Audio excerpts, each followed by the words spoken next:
Hola, soy Elena.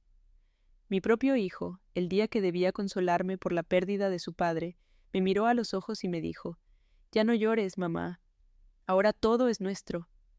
Su risa en ese momento fue el sonido de mi corazón rompiéndose por segunda vez, un eco cruel en el silencio que había dejado mi esposo Ricardo. Fue en ese instante que comprendí que la peor soledad no es la que deja la muerte, sino la que impone la codicia de aquellos a quienes les diste la vida. La traición no hizo ruido, pero su peso fue devastador, aplastando décadas de amor y recuerdos bajo el peso de su ambición desmedida. ¿Alguna vez te han hecho sentir invisible en tu propia casa? Antes de contarte cómo su sonrisa triunfal se borró de su rostro en ese mismo despacho, déjame un comentario diciéndome desde dónde me estás viendo y suscríbete al canal. Créeme, no querrás perderte lo que pasó cuando señalé una pequeña línea en el papel que sostenía con tanto orgullo. Todo ocurrió tan rápido después del funeral. Nuestra casa en Coral Gables, que durante 50 años había sido un santuario de risas y amor, se convirtió en un mausoleo silencioso. Pero el silencio no duró mucho. Mi hijo David y su esposa Valeria se instalaron casi de inmediato, no para acompañarme en mi duelo, sino para vigilar su futura herencia. Se movían por los pasillos con una familiaridad que no les correspondía, susurrando en las esquinas, sus voces llenas de planes y cifras. Me trataban con una condescendencia insoportable, como si mi dolor me hubiera convertido en una niña indefensa o, peor aún, en un mueble antiguo que estorbaba en sus planes de remodelación. Cada «¿Estás bien, mamá?» sonaba más a una evaluación de mi estado para sus propósitos que a una genuina preocupación. La calidez de mi hogar se había evaporado, dejando un frío que calaba más hondo que la ausencia de Ricardo. La primera señal clara de sus intenciones fue la forma en que empezaron a borrar a Ricardo de su propia casa. Empezó con cosas pequeñas. Valeria cambió las fotografías de nuestro aniversario que adornaban la repisa de la chimenea por unas insípidas piezas de arte moderno. Luego, el sillón de cuero donde Ricardo leía cada tarde fue arrastrado a un rincón oscuro del estudio, como si su simple presencia fuera un reproche. Una noche, los escuché en la terraza discutiendo abiertamente sobre la colección de relojes de mi esposo, no con el cariño de quien admira un legado, sino con la frialdad de dos tasadores calculando el valor de mercado. No estaban limpiando para ayudarme a seguir adelante. Estaban vaciando el escenario, eliminando al protagonista de la historia para poder reescribirla a su antojo, una historia donde ellos eran los únicos herederos de todo.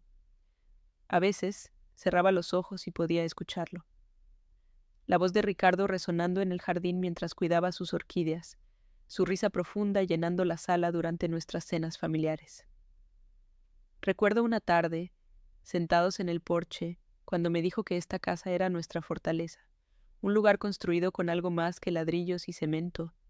Estaba hecho de promesas, de lealtad y de un amor incondicional. Mientras estemos juntos aquí, Elena, nada podrá hacernos daño, me susurró, tomando mi mano. Ahora esa misma mano se sentía vacía y fría. La fortaleza había sido invadida desde adentro, y los enemigos no eran extraños con armas, sino mi propia sangre, armados con sonrisas falsas y una paciencia depredadora. Cada rincón que antes guardaba un recuerdo feliz, ahora me gritaba la dolorosa realidad de mi nueva soledad, una soledad acompañada y, por eso, mucho más cruel. El golpe más bajo vino de Valeria. Una mañana, mientras me preparaba para recibir a unas amigas, la vi pasar por el pasillo. Alrededor de su cuello brillaba mi collar de esmeraldas, el que Ricardo me regaló para nuestro 40º aniversario. Me quedé sin aliento. No me lo había pedido, simplemente lo tomó de mi joyero como si fuera suyo. Cuando mi mirada se clavó en la joya, ella sonrió con una dulzura venenosa. Combina mucho mejor con mi tono de piel, ¿no crees, Elena? Es hora de que estas bellezas vean un poco de luz. No hubo discusión, no hubo pelea, solo sentí una humillación helada que me recorrió el cuerpo. No era solo un collar, era un símbolo, una historia de amor que ella estaba profanando con su vanidad. En ese momento entendí que para ellos yo ya no era la matriarca de la familia, sino la curadora de un museo del que planeaban saquear cada pieza valiosa. David no se quedó atrás en esta campaña de despojo silencioso. El lujoso Mercedes-Benz de su padre, que Ricardo cuidaba con un esmero casi religioso, se convirtió en el vehículo personal de mi hijo de la noche a la mañana. Un día, sin decir una palabra, tomó las llaves del cuenco de cerámica donde siempre las dejábamos y simplemente empezó a usarlo. Lo escuchaba arrancar el motor cada mañana, un rugido potente que sonaba como una declaración de poder, de una sucesión forzada. Ver ese coche, que guardaba tantos recuerdos de nuestros viajes por la costa, siendo conducido con la arrogancia de un nuevo dueño, era una tortura diaria. No era solo un auto, era el trono de su padre, y David lo había usurpado sin la menor muestra de respeto o nostalgia. Era su trofeo, la prueba tangible de que él ya se sentía el nuevo rey de un reino que aún no le pertenecía. En medio de la niebla de mi tristeza, una tarde, mientras ordenaba unos papeles en el estudio de Ricardo, una de sus frases favoritas volvió a mi mente con una claridad asombrosa. El dinero no revela quién eres, Elena, solo lo amplifica. Lo decía a menudo, sobre todo cuando hablaba de negocios, pero ahora entendía que también se refería a nuestro hijo. La codicia de David no era nueva, solo que ahora, con la herencia a la vista, se había magnificado hasta convertirse en un monstruo. También recordé otra de sus advertencias, hecha semanas antes de morir, con la voz debilitada pero la mirada firme. Si algo pasa, si alguna vez te sientes sola o presionada, llama a Arturo. Él sabe exactamente qué hacer. Confía en él, es más que un abogado, es un hermano. Esa promesa, ese nombre, Arturo Soto, se convirtió en un ancla en medio de mi tormenta, un faro de esperanza que apenas empezaba a titilar. La presión en la casa se volvió casi física, una atmósfera densa y opresiva. David y Valeria ya no disimulaban. Hablaban abiertamente frente a mí sobre vender algunas de las propiedades de la empresa familiar, sobre liquidar acciones y sobre una necesaria modernización de la casa, que en su lenguaje significaba deshacerse de todo lo que tuviera mi historia y la de Ricardo impregnada. Me dirigían la palabra con frases condescendientes como: «Mamá, no te preocupes por estos asuntos tan complicados, solo te causarían estrés». O «Nosotros nos encargamos de todo, tú solo tienes que descansar y cuidarte». Me estaban aislando, construyendo un muro de falsa protección a mi alrededor para que no interfiriera en sus planes. Me trataban como a una reliquia frágil que debía ser preservada en silencio mientras ellos desmantelaban el mundo que yo había construido. La mañana del golpe final llegó una semana después. David entró en mi habitación con una expresión solemne que no lograba ocultar el brillo de anticipación en sus ojos. Se sentó al borde de mi cama, tomó mi mano con una frialdad que me heló los huesos y me dijo que su abogado vendría esa tarde. «Es para simplificar las cosas del testamento, mamá», explicó con una voz suave y ensayada. «Queremos evitarte el papeleo y el estrés de los juzgados. Es lo mejor para ti». Lo presentó como un acto de amor filial, una forma de protegerme, pero yo sabía que era el movimiento final en su partida de ajedrez. Me pidió que los encontrara en el estudio de Ricardo a las 3, el estudio, el corazón de nuestra casa, el santuario de mi esposo. La elección del lugar no fue una coincidencia, era una demostración de poder, el escenario perfecto para su coronación. Y yo, su madre, era la invitada de honor a mi propia deposición. A las 3 en punto me dirigí al estudio. Cada paso sobre el mármol frío de los pasillos era como una cuenta regresiva hacia mi propia aniquilación. Sentía el peso de 50 años de historia en esa casa empujándome hacia adelante, mientras una parte de mí gritaba que me diera la vuelta y me encerrara en mi habitación. Me detuve frente a la puerta de roble macizo, la misma que Ricardo y yo habíamos elegido juntos en un viaje a España. La madera, que siempre me había parecido tan sólida y protectora, ahora se sentía como la entrada a una jaula. Recordé las palabras de mi esposo sobre Arturo, su abogado y amigo, y ese recuerdo fue el único hilo de valor al que pude aferrarme antes de girar el pomo y enfrentar lo que me esperaba dentro. Mi corazón latía con una fuerza que me asustaba, un tambor de guerra en medio de un silencio sepulcral, con los dedos temblorosos. Busqué en la vieja agenda de cuero de Ricardo el número de Arturo Soto. Lo encontré bajo la letra A, con una pequeña estrella dibujada al lado, una marca que mi esposo usaba para las cosas de vital importancia. Marqué los dígitos en mi teléfono, rezando para que me contestara. Su voz, al otro lado de la línea, fue un bálsamo de calma en medio de mi pánico. Era grave y serena, como siempre la recordé. Le expliqué la situación a toda prisa, con la voz entrecortada por la angustia. Él me escuchó sin interrumpir. Cuando terminé, hubo un breve silencio, y luego dijo unas palabras que me dejaron helada y, extrañamente, esperanzada.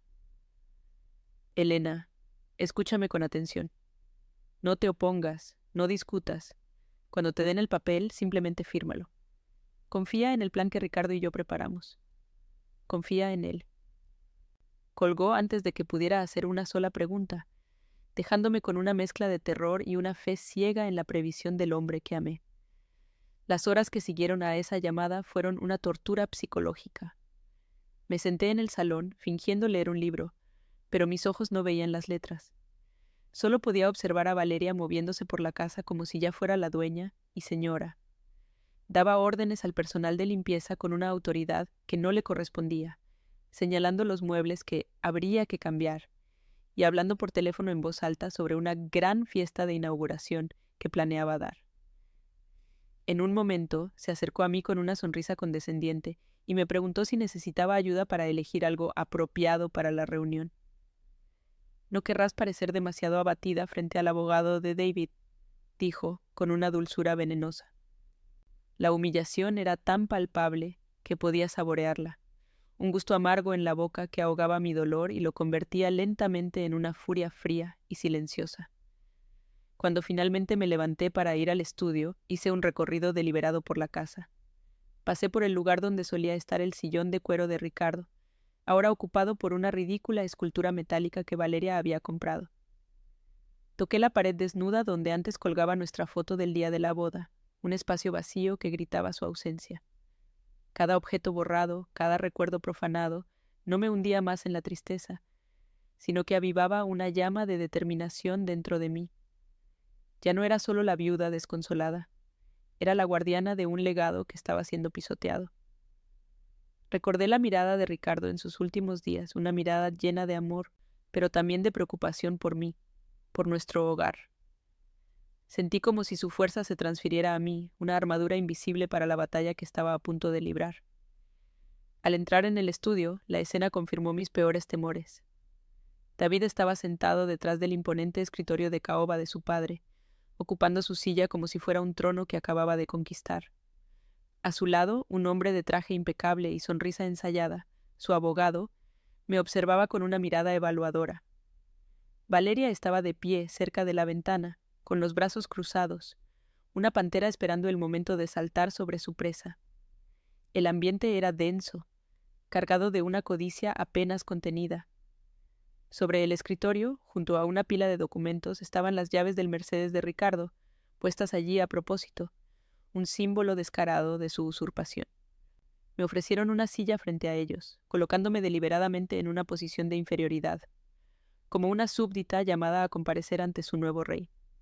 El abogado, un tal señor Morales, comenzó a hablar con un tono meloso y condescendiente que me revolvió el estómago. Usaba términos legales complejos, hablando de optimización fiscal, gestión patrimonial y la necesidad de consolidar el control administrativo para mi protección. Cada palabra era una capa de barniz sobre la cruda realidad. Me estaban pidiendo que les entregara todo. Dijo que el documento que tenía delante era simplemente para nombrar a David como administrador único de todos los bienes, una formalidad para ahorrarme el estrés y la complejidad de estos asuntos en un momento tan delicado. Deslizó la carpeta a través de la pulida superficie del escritorio. Mis ojos se encontraron con los de David. Busqué desesperadamente un rastro del niño al que le leía cuentos por la noche, pero solo encontré la mirada fría y calculadora de un extraño. Sentí el peso de sus 3 pares de ojos fijos en mí, esperando mi rendición. Una parte de mí quería gritar, romper el silencio con acusaciones, exponer su crueldad. Quería preguntarles si no sentían vergüenza, si el dinero realmente había podrido sus almas hasta ese punto. Pero la voz de Arturo resonó en mi cabeza, clara y firme. Firma, Elena. Confía en el plan. Era un salto al vacío, una apuesta basada únicamente en la fe que tenía en mi esposo. Recordé una conversación de hacía años, cuando Ricardo me explicó una de sus estrategias de negocio más audaces. A veces, Elena, me dijo, la jugada más inteligente parece una retirada. Dejas que tu oponente crea que ha ganado, bajas su guardia, y es entonces cuando revelas tu verdadera fuerza. Esa memoria fue el ancla que me impidió naufragar. Iba a seguir su guión, aunque me partiera el alma. Tomé la pluma que el abogado me ofrecía. Noté con una satisfacción sombría que mi mano no temblaba. Al verme tomarla, vi cómo David y Valeria intercambiaban una mirada de triunfo apenas disimulada. Estaban tan seguros de su victoria, tan ciegos por su propia arrogancia, que confundían mi obediencia con debilidad. El señor Morales señaló con su dedo índice la línea punteada al final de la última página. «Justo aquí, señora Rivas». Me detuve un instante, no por duda, sino para grabar a fuego en mi memoria sus rostros radiantes de codicia. Quería recordar para siempre la expresión de mi hijo en el preciso momento en que creyó haberme despojado de todo. Ese instante de humillación suprema, en el santuario de mi esposo, se convirtió en el combustible que necesitaría para lo que vendría después. Justo antes de que la punta de la pluma tocara el papel, levanté la vista. Mi mirada se posó en una fotografía enmarcada en una de las estanterías, una que ellos, en su apuro por borrar a Ricardo, habían pasado por alto. Era una foto de mi esposo rodeado de niños sonrientes en el hospicio infantil que apoyó durante décadas. Con una voz suave pero clara, que cortó la tensión en la habitación, dije: «A tu padre le encantaba este lugar. Pasaba horas aquí, no solo planeando cómo hacer crecer la empresa, sino cómo usar ese éxito para ayudar a quienes no tuvieron tanta suerte». Mis palabras quedaron flotando en el aire, un recordatorio de un mundo de valores que ellos habían olvidado. David me miró con impaciencia. «Sí, mamá, papá era un gran hombre, un filántropo. Ahora, ¿podrías firmar, por favor? Tenemos cosas que hacer». Su desdén por el legado de su padre fue la última confirmación que necesité. Con una exhalación lenta, estampé mi nombre en el documento. La firma era firme, clara, un acto de obediencia que se sentía como un acto de guerra. El sonido del bolígrafo rasgando el papel fue el único ruido en la habitación, un sonido definitivo y terrible. Sentí como si estuviera firmando la sentencia de muerte de la vida que había conocido, entregando el castillo que Ricardo y yo habíamos construido ladrillo a ladrillo. En el instante en que levanté la pluma, la máscara de hijo preocupado de David se desintegró por completo. Con un movimiento rápido y rapaz, arrebató la carpeta de la mesa, sin siquiera esperar a que la tinta se secara. Era el gesto de un ladrón que finalmente se hace con el botín, ansioso y sin el menor rastro de decoro o respeto. Sostuvo los papeles en alto, como un emperador exhibiendo un trofeo de guerra. Su sonrisa era una mueca grotesca, una exhibición de dientes blancos en un rostro transformado por la avaricia. Valeria se acercó y le puso una mano en el hombro, compartiendo su victoria. El abogado, habiendo cumplido su despreciable tarea, comenzó a guardar sus cosas discretamente, listo para desaparecer. Fue entonces cuando David se giró hacia mí. Yo seguía sentada, una figura pequeña y supuestamente derrotada en la gran silla de cuero. Me miró directamente a los ojos, y con una crueldad que nunca olvidaré, pronunció las palabras que habían sido el primer golpe a mi corazón roto. «Ya no llores, mamá. Ahora todo es nuestro». Y soltó una carcajada, un sonido hueco y triunfal que rebotó en las paredes del estudio de su padre, profanando cada recuerdo que vivía allí. Su risa fue como un cristal rompiéndose en 1000 pedazos dentro de mi alma. Se quedó flotando en el aire denso del estudio, una profanación en el santuario de su padre. En ese instante, todo el dolor por la muerte de Ricardo se transformó en algo distinto, algo frío y afilado como el acero. No lloré, no grité, me quedé inmóvil, observándolo.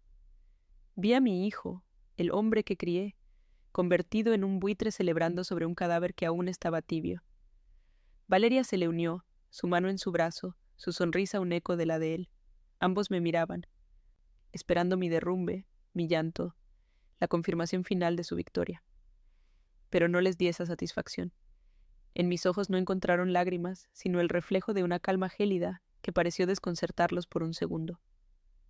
La batalla no había terminado. Ellos simplemente habían disparado el primer cañonazo. Ellos continuaron su celebración en silencio. Sus miradas cómplices lo decían todo. David tomó las llaves del Mercedes que estaban sobre el escritorio y las hizo sonar en la palma de su mano, un gesto de posesión infantil y arrogante. Valeria, por su parte, caminó hacia la vitrina donde Ricardo guardaba algunas de sus antigüedades más preciadas y señaló una pequeña estatuilla de jade. «Esto quedará perfecto en nuestra casa de la playa», le susurró a David, lo suficientemente alto para que yo lo oyera. Me ignoraban deliberadamente, como si mi firma en ese papel me hubiera vuelto invisible, un fantasma en mi propio hogar. Cada gesto, cada palabra susurrada, era una nueva capa de tierra sobre el ataúd en el que intentaban enterrarme. Pero se equivocaban. No estaban enterrando a una viuda indefensa, estaban despertando a la leona que Ricardo siempre supo que yo era. Mi mente trabajaba a una velocidad vertiginosa, repasando las instrucciones de Arturo, las conversaciones con Ricardo en sus últimos meses. La arrogancia es el talón de Aquiles de los hombres codiciosos, Elena. Me había dicho una noche mientras mirábamos las estrellas desde el jardín. David es inteligente, pero su ambición lo ciega. Creerá que ha ganado mucho antes de que la partida termine. Esas palabras ahora eran mi evangelio, mi mapa en este territorio hostil. Mi silencio no era resignación, era estrategia. Mi calma no era shock, era preparación. Cada insulto, cada gesto de desprecio, no hacía más que reafirmar la necesidad del plan que Ricardo y yo, junto a Arturo, habíamos diseñado con tanto cuidado. Un plan que dependía enteramente de la ceguera de mi propio hijo, de su incapacidad para ver más allá del brillo del oro. La humillación continuó. Valeria, con una audacia increíble, se acercó a la pared donde colgaba un pequeño cuadro de un pintor local que Ricardo y yo compramos en nuestro primer viaje a Key West. Lo descolgó sin cuidado. «Esto no combina con la nueva decoración», declaró, dejándolo apoyado en el suelo contra la pared como si fuera basura. Estaba pensando en algo más grande, más impresionante. No se trataba de decoración, era un acto de erradicación. Estaban borrando nuestra historia. No solo la de Ricardo, sino la nuestra, la de la familia que alguna vez fuimos.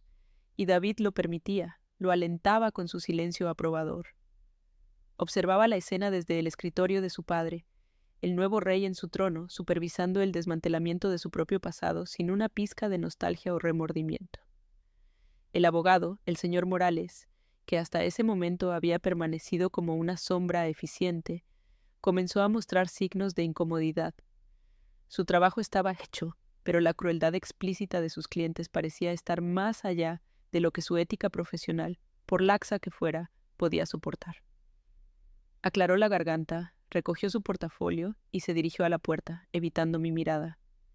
David ni siquiera se molestó en acompañarlo, estaba demasiado ocupado admirando su reflejo en la pulida madera del escritorio. El abogado se detuvo un instante a mi lado. Su presencia era casi una disculpa silenciosa. Vi en sus ojos un atisbo de piedad, o quizás de simple decencia profesional, que contrastaba brutalmente con la frialdad de mi propia familia. Fue un pequeño quiebre en la perfecta fachada de su victoria, una nota discordante en su sinfonía de codicia.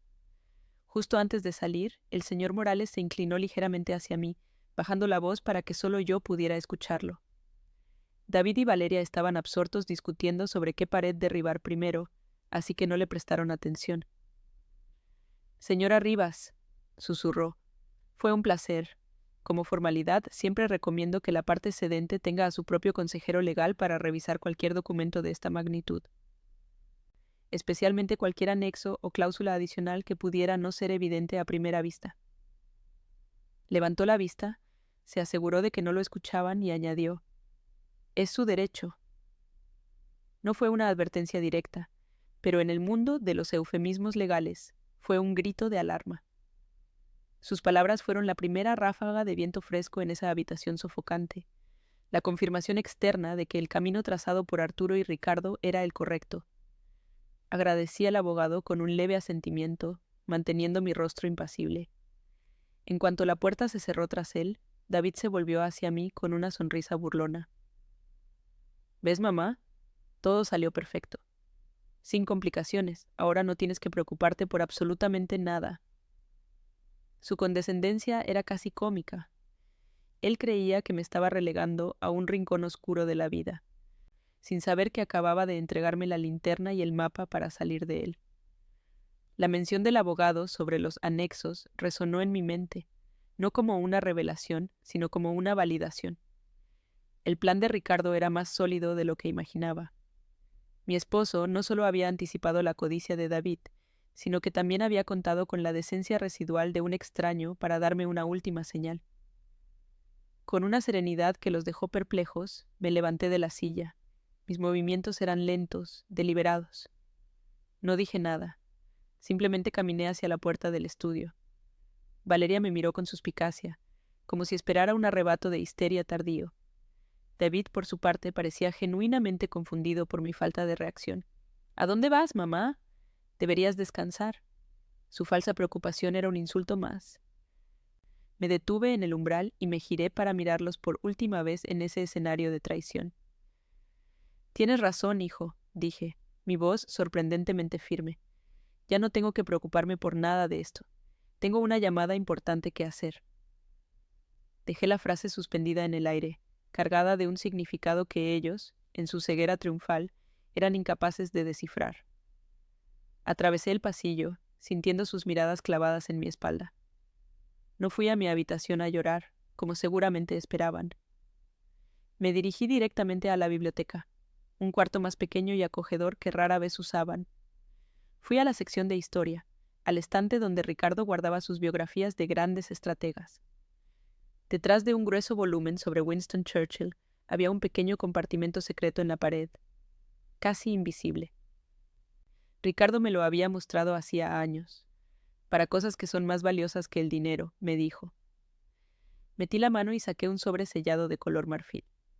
No era pesado, pero sentía que contenía el peso de todo nuestro futuro. Tenía mi nombre, Elena, escrito con la caligrafía inconfundible y elegante de mi esposo. Me senté en el viejo sillón de lectura, el sobre en mi regazo. Por un momento solo lo observé, sintiendo la conexión con Ricardo a través de ese simple objeto. No era el anexo A en sí mismo. Arturo lo tenía bajo custodia notarial, tal como lo habíamos planeado. Esto era otra cosa. Un mensaje personal, una última instrucción, quizás. Lo abrí con cuidado. Dentro no había una carta larga, solo una pequeña llave dorada y una nota doblada. Desdoblé el papel y leí las únicas 3 palabras que Ricardo había escrito para mí. Activa el protocolo lealtad. Era nuestro código, una frase que habíamos inventado para sus planes de negocio más audaces y secretos. Una sonrisa, la primera sonrisa genuina en semanas, se dibujó en mi rostro. La partida de ajedrez apenas comenzaba, y era mi turno de mover. Con la pequeña llave dorada fría en la palma de mi mano y la nota de Ricardo en la otra, sentí como una corriente de energía recorría mi cuerpo. El protocolo lealtad no era solo un código, era una promesa, un plan de batalla diseñado por el mejor estratega que había conocido. De repente, la biblioteca dejó de ser un refugio de recuerdos melancólicos y se convirtió en mi cuartel general. La tristeza no se había ido, pero ahora estaba acompañada por una claridad de propósito tan afilada como un bisturí.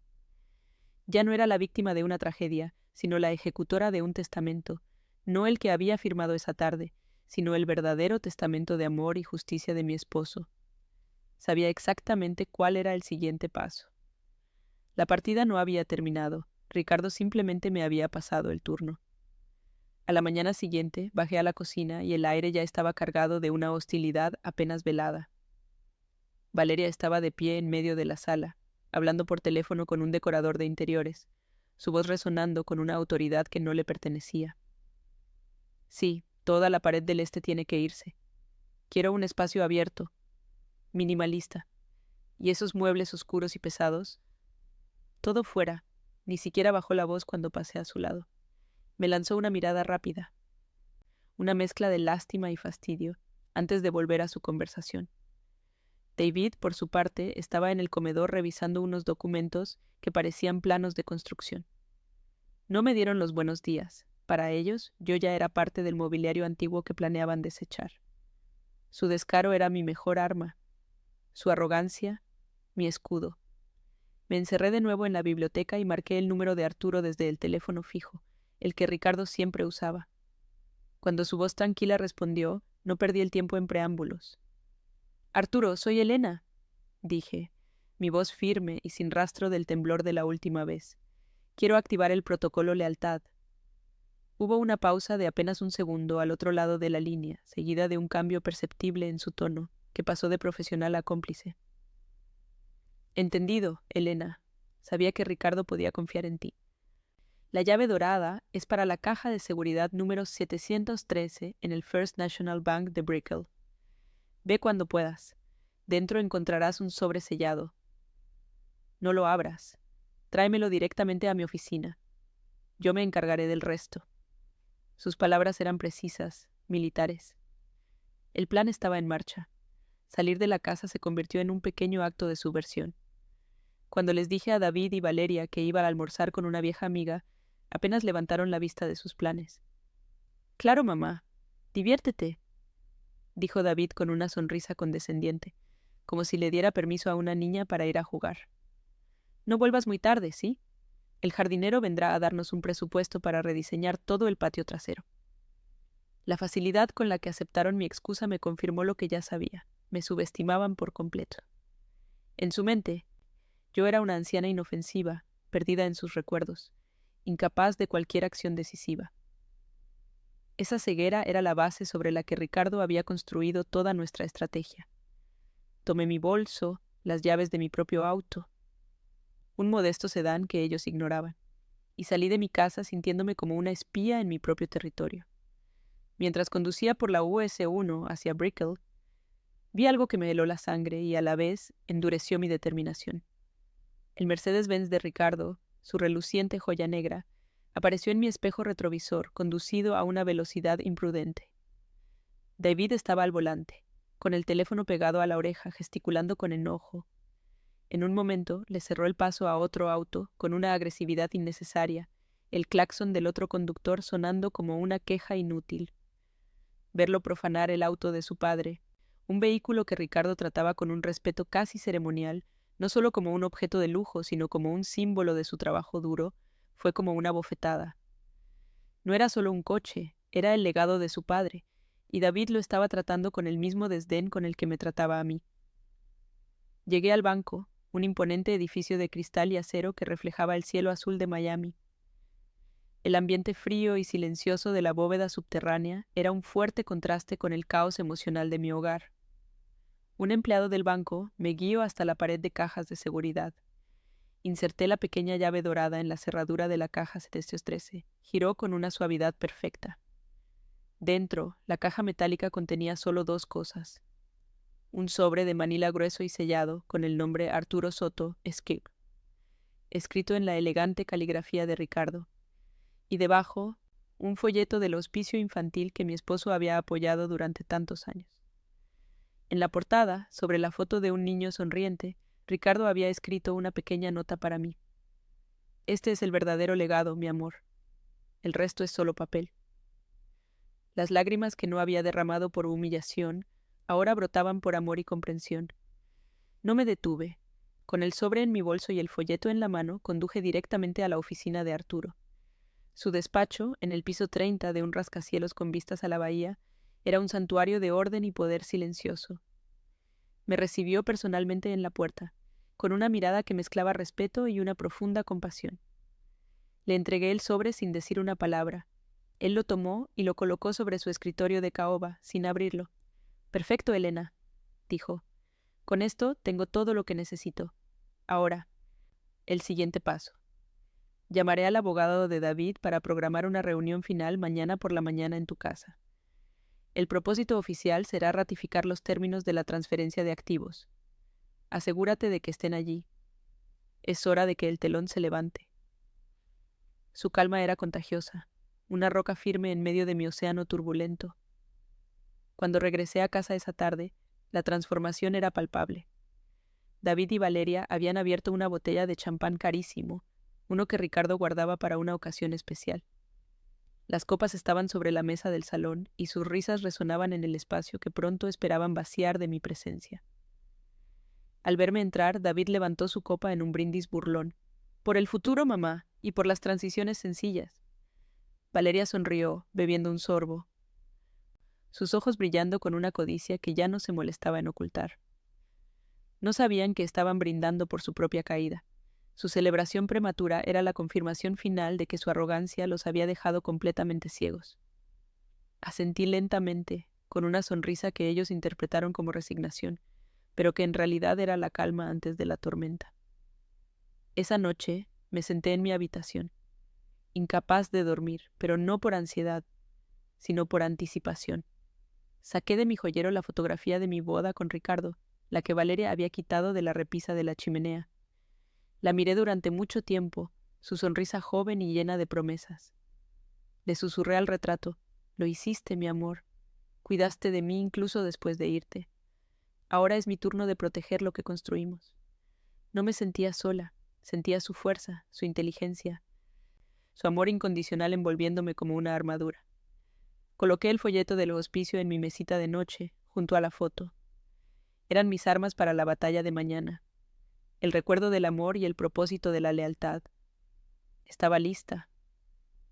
A la mañana siguiente me vestí con un cuidado deliberado. Elegí un vestido sencillo pero elegante, de un color azul profundo, el favorito de Ricardo. Me puse el discreto collar de perlas que me regaló en nuestro primer aniversario, un símbolo de un amor genuino, no una joya ostentosa como la que Valeria había usurpado. Cuando bajé, David y su abogado ya estaban en el estudio, revisando papeles con aire de importancia. Valeria merodeaba por la sala, impaciente. El escenario estaba listo. Arturo llegaría en cualquier momento. Respiré hondo, no para calmar mis nervios, sino para saborear el momento. El aire estaba cargado de tensión, la calma tensa que precede al estallido de un trueno. La justicia, como a veces ocurre, no iba a ser un grito, sino un susurro impreso en letra pequeña.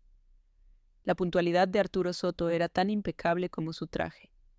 A las 10 en punto, el timbre sonó, y yo misma fui a abrir la puerta. Su presencia en el umbral era un ancla de serenidad en mi mar de caos. Entró con la calma de un hombre que conoce el terreno que pisa y tiene el mapa en su poder. David y Valeria lo miraron con una mezcla de sorpresa y desdén. No esperaban que yo tuviera mi propio abogado.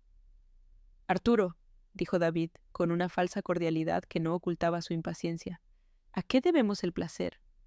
Creíamos que esto era solo una formalidad final». Arturo sonrió levemente, una sonrisa que no llegó a sus ojos. «Solo estoy aquí para asegurar que los deseos de Ricardo se cumplan al pie de la letra, David. Nada más». Se sentó en un sillón, no frente a ellos, sino a mi lado, cambiando la geografía del poder en la habitación con ese simple gesto. El abogado de David, el señor Morales, visiblemente incómodo por la presencia de un colega de la talla de Arturo, intentó retomar el control. Empezó al hablar de los procedimientos finales, de la transferencia de títulos y del acceso a las cuentas. David lo interrumpió, incapaz de contener su ansiedad por la victoria. Tomó la carpeta con el documento que yo había firmado y la golpeó suavemente sobre el escritorio, como un juez dando un veredicto. Sí, los detalles», dijo, mirando a Arturo con desafío. «Lo importante es que todo está claro. Mi madre ha entendido que es lo mejor para todos. Ella me ha cedido el control total para que pueda administrar el patrimonio sin causarle más estrés». Su arrogancia era tan densa que casi se podía tocar, un veneno que llenaba el aire del estudio de su padre. Arturo permaneció en silencio, observándolo con una paciencia casi clínica. Dejó que David se enredara en su propio monólogo de triunfo. «De hecho», continuó mi hijo, girándose hacia mí con esa sonrisa cruel que ya conocía tan bien, «esto simplifica todo. Como te dije ayer, mamá, ya no tienes que preocuparte por nada». Hizo una pausa dramática, sosteniendo el documento en alto como si fuera un cetro. Ahora todo es nuestro. Las palabras volvieron a golpearme, pero esta vez no me rompieron. Esta vez fueron la señal que esperaba, la fanfarria que anunciaba su propia caída. Valeria, a su lado, sonreía con suficiencia, creyendo que la partida había terminado y que ellos eran los indiscutibles ganadores. El silencio que siguió fue tenso, cargado de la electricidad de lo inevitable. No respondí con palabras, el dolor se había transformado en una fuerza tranquila y precisa. Miré a Arturo, y él me devolvió una mirada casi imperceptible, un asentimiento de 1 milímetro. Era la luz verde. Con una lentitud deliberada que pareció estirar el tiempo en la habitación, levanté mi mano. Mi dedo índice, firme y sin un solo temblor, se extendió y apuntó directamente a la parte inferior del documento que David sostenía con tanto orgullo. No señalé mi firma, sino una línea de texto justo debajo de ella, impresa en una letra mucho más pequeña, casi insignificante. Mi gesto fue silencioso, pero resonó en el estudio con la fuerza de un grito. Todas las miradas, confundidas y expectantes, siguieron la dirección de mi dedo hacia ese pequeño detalle que habían pasado por alto en su prisa por reclamar el botín. David frunció el ceño, su expresión triunfal vacilando por primera vez. Una sombra de irritación cruzó su rostro mientras bajaba la vista hacia el papel, inclinándose para leer la pequeña impresión que le señalaba. Valeria se acercó para mirar por encima de su hombro. Pude ver sus labios moviéndose mientras leía en silencio la frase que Ricardo y Arturo habían diseñado con la precisión de un cirujano. La leí en su mente, porque ya me la sabía de memoria. Este testamento entrará en vigor únicamente bajo la condición de la activación simultánea de la cláusula del anexo A, confiado al notario Arturo Soto. La habitación quedó en un silencio sepulcral, roto únicamente por el sonido casi imperceptible del aire acondicionado. El tiempo pareció congelarse en ese instante de pura y absoluta revelación. La sonrisa se derritió del rostro de David como la cera de una vela. Su piel palideció, y sus ojos, antes brillantes de codicia, ahora estaban abiertos de par en par, llenos de una incredulidad que rápidamente se convirtió en pánico. Miró de la línea de texto a Arturo, luego a mí, y de nuevo al papel, como si esperara que las palabras cambiaran. Sus manos, que segundos antes sostenían el documento con la firmeza de un conquistador, comenzaron a temblar visiblemente. El papel vibraba entre sus dedos, una manifestación física de la ruina de sus planes. Valeria retrocedió un paso, llevándose una mano a la boca, su rostro una máscara de horror. La trampa, tan elegante y simple, se había cerrado sobre ellos, y acababan de darse cuenta de que estaban atrapados dentro. Fue entonces cuando Arturo se levantó. Con la calma de un actor que entra en escena en el momento culminante de la obra, caminó hacia su portafolio y sacó el sobre de Manila que yo le había entregado el día anterior. Lo abrió sin prisa, revelando un documento de varias páginas grapado a la izquierda. «Este», dijo, su voz resonando con una autoridad tranquila pero implacable. «Es el anexo A». Ricardo lo llamó la cláusula de carácter. Colocó el documento sobre el escritorio, frente a David. «No es complicado, en realidad. Es una prueba, una que tu padre esperaba que pasaras, pero que temía que reprobaras». La mirada de Arturo era severa, la de un amigo leal cumpliendo una promesa dolorosa pero necesaria. Arturo continuó, explicando los términos con una claridad brutal. «Para que el testamento que acabas de celebrar sea válido y puedas heredar los activos principales, la casa, el control de la empresa, los vehículos, las inversiones, primero debes cumplir una condición, una sola». Hizo una pausa, permitiendo que el peso de sus palabras se asentara. «Debes donar de tu propio bolsillo y antes de recibir nada, el 50% de todo el dinero líquido que tu padre dejó en sus cuentas personales a una causa. Específicamente, al Hospicio Infantil St. Jude, el lugar que tu padre apoyó durante toda su vida». La mención del hospicio, el folleto que yo tenía en mi mesita de noche, resonó en mi mente. Era el golpe de gracia. Ricardo no solo estaba probando a su hijo, estaba protegiendo su verdadero legado. La comprensión cayó sobre David como una losa de granito. Ricardo lo conocía demasiado bien.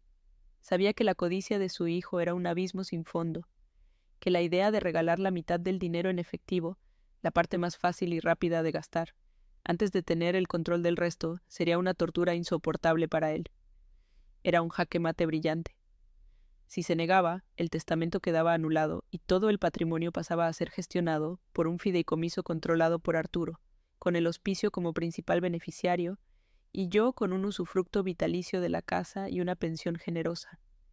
Si aceptaba, su codicia sufriría un golpe del que no se recuperaría. Ricardo no le había quitado la herencia. Le había pedido que demostrara que la merecía, sabiendo que no podría hacerlo. El señor Morales, el abogado de David, estaba lívido. Se pasaba la mano por el pelo, mirando el documento con una mezcla de horror y humillación profesional.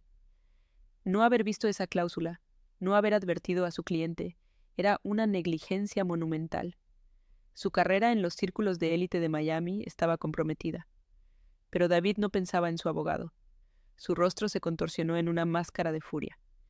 «¡Esto es una farsa!», gritó, su voz rompiéndose.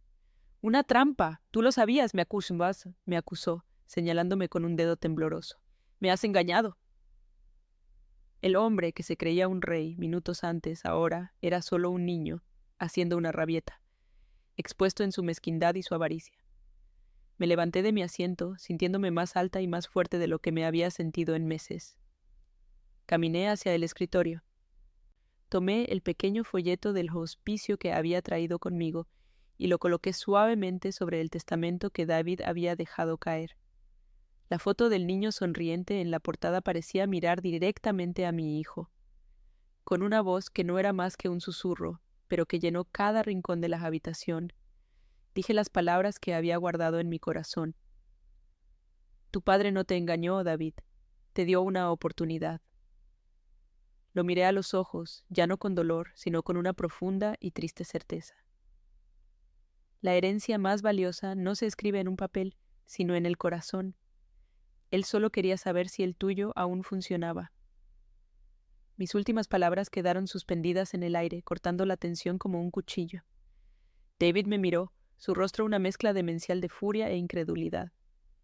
No había rastro del hijo que había criado, solo un extraño con los ojos inyectados en sangre, atrapado en una jaula que él mismo había construido. Por un instante pareció que iba a explotar, que iba a barrer todo lo que había sobre el escritorio de su padre en un ataque de rabia infantil. Pero no lo hizo. Se quedó paralizado. Su respiración agitada era el único sonido en el silencio aplastante de la habitación. La verdad, al final, no había sido un grito, sino una simple línea de texto que había desmantelado su mundo de codicia pieza por pieza, dejándolo expuesto y patéticamente vulnerable. La victoria que había saboreado con tanta crueldad se había convertido en cenizas en su boca. Valeria fue la primera en reaccionar, no con apoyo hacia su esposo, sino con una fría y calculadora autoprotección. Se apartó de él, un movimiento sutil pero definitivo, como si su cercanía pudiera contaminarla. Su mirada ya no era de complicidad, sino de puro desprecio. «Eres un idiota, David», siseó, su voz baja pero cargada de veneno. «Un idiota arrogante. ¿Cómo no viste esto? ¿Cómo pudiste ser tan estúpido?».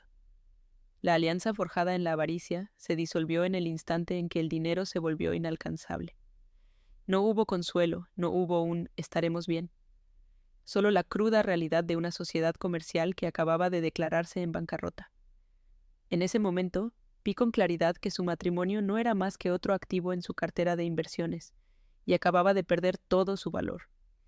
Arturo, con una calma imperturbable, le presentó la opción final. «La oferta de tu padre sigue en pie, David. Tienes 24 horas para autorizar la transferencia al hospicio. Si lo haces, el resto del patrimonio se liberará a tu nombre. Si no lo haces, el testamento se anula por completo y el fideicomiso se activa según las instrucciones de Ricardo». La elección era simple: sacrificar la mitad para quedarse con la otra mitad, o perderlo todo por orgullo.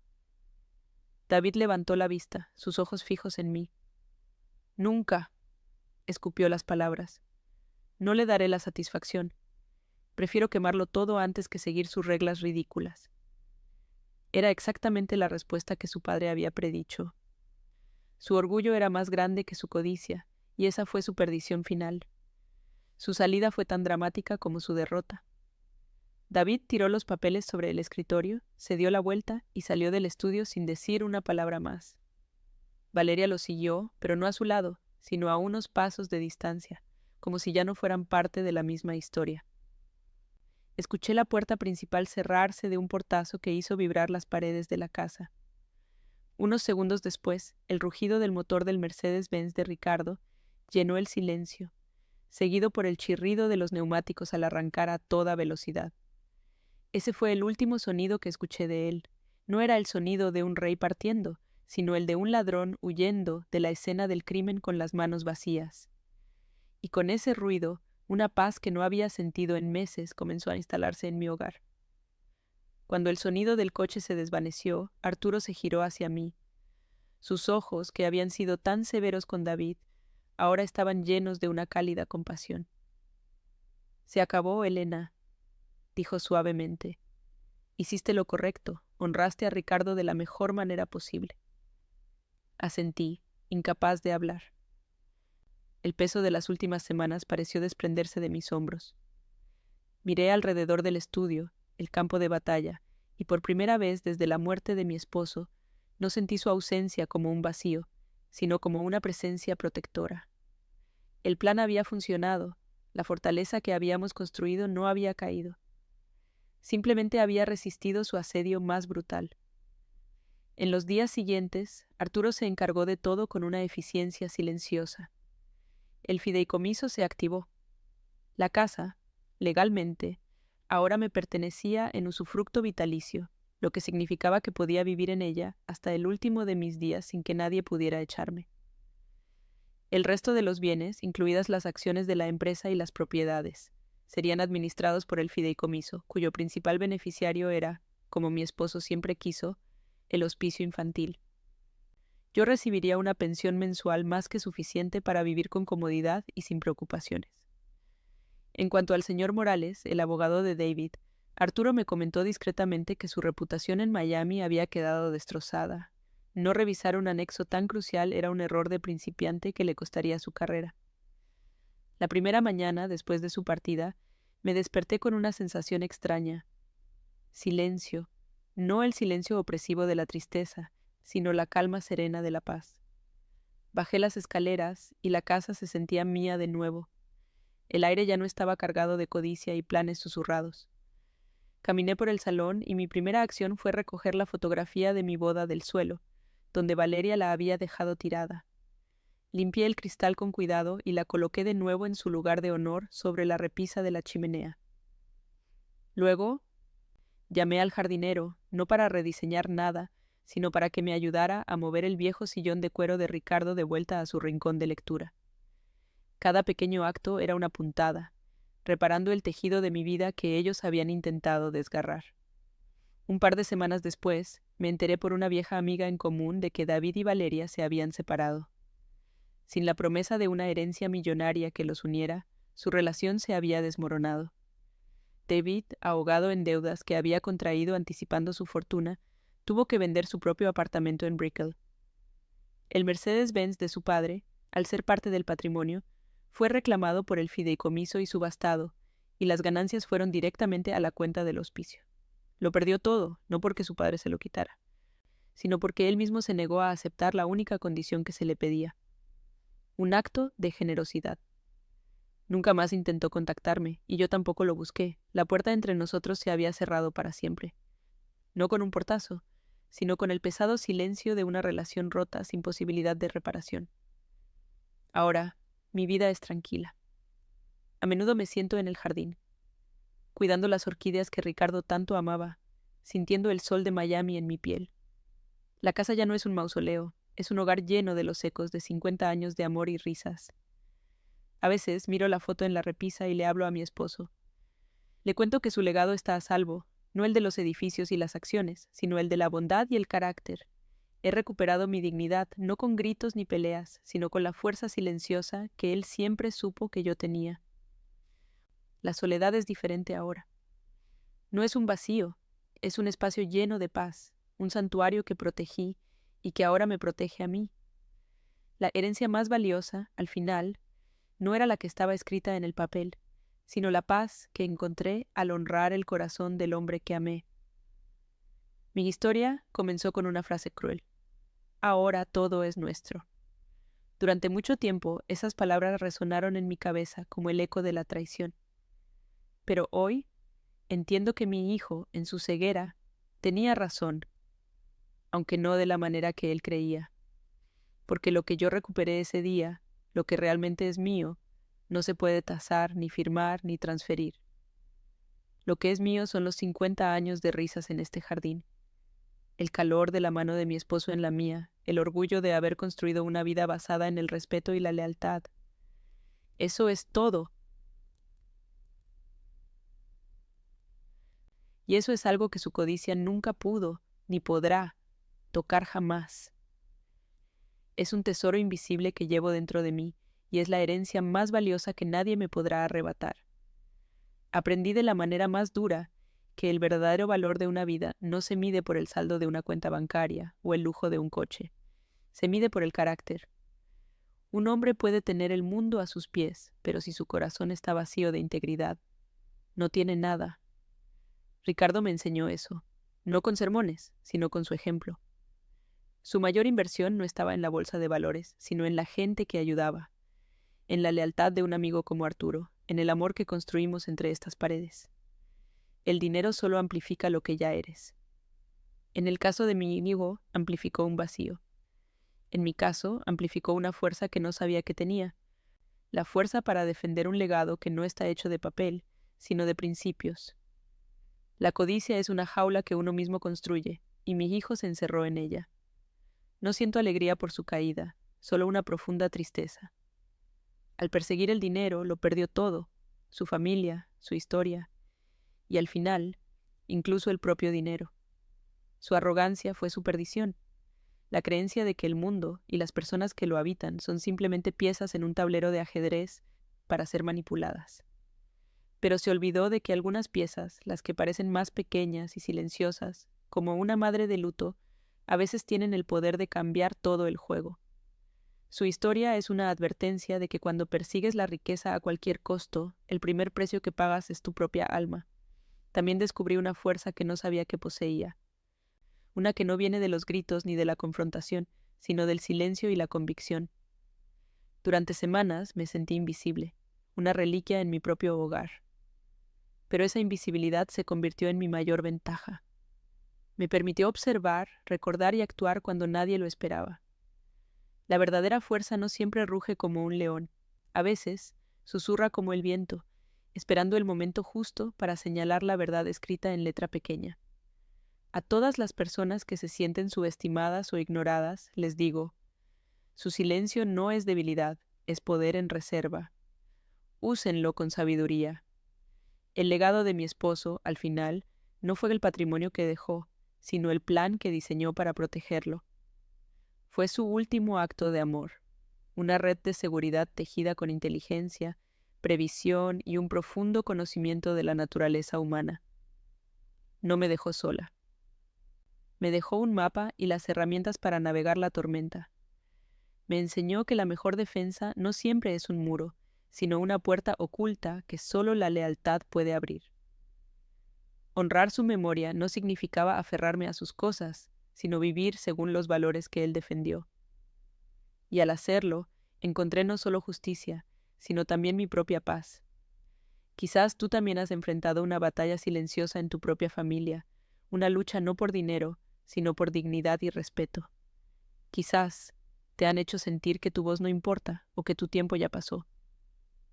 Mi historia es un recordatorio de que nunca es demasiado tarde para reclamar tu lugar, para defender lo que es justo, y para demostrar que la sabiduría y el carácter son las verdaderas joyas de la corona de una vida bien vivida. La herencia más valiosa, como le dije a mi hijo, no se escribe en un papel, sino en el corazón. Si mi historia te ha tocado de alguna manera, si te ha hecho reflexionar sobre la fuerza que reside en la dignidad, déjame un comentario contándome qué lección te llevas. Y suscríbete a este canal, porque aquí seguiremos contando las historias que importan. las que nos recuerdan que la justicia, a veces, llega en silencio, pero su impacto resuena para siempre. Créeme, no querrás perderte las historias de otros que, como yo, encontraron su voz cuando más la necesitaban.